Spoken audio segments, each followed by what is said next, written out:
take stock of challenges that they have experienced, and together come up with solutions that can be replicated to improve the public service.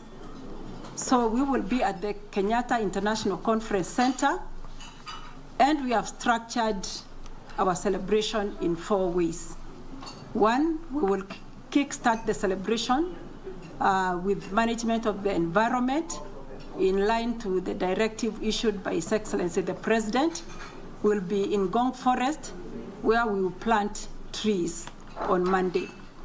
Starting on Tuesday, we'll have a symposium and an exhibition. The symposium will be paper presentations by scholars and thought leaders in the line with the theme.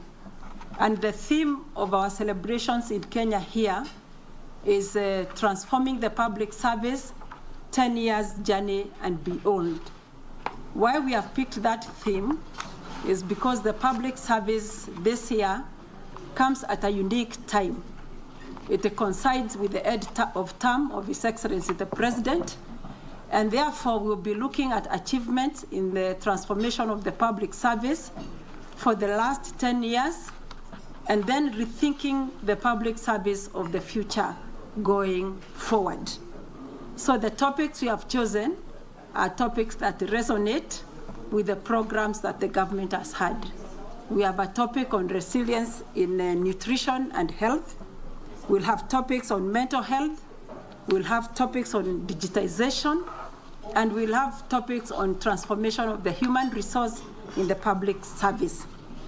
Let me touch on human resource in the public service. To be able to transform the human resource, you need the right policies in place. And therefore, we have started looking at our policies.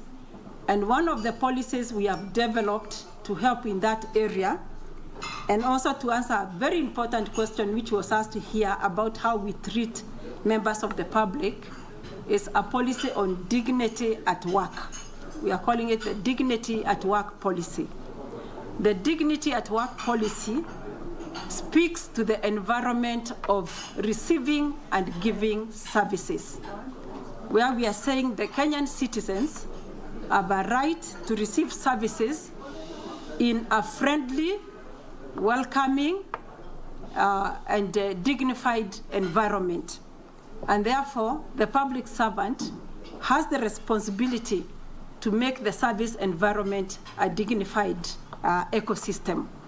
And every employee, we are saying, has a right also to experience their full potential in an environment that is motivating and an environment that allows them to perform, and perform also to the highest standards, but also in a dignified manner.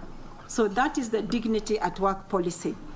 Again, it speaks to the openness of government, and that the government has a responsibility, civic duty, to open itself for scrutiny by members of the public.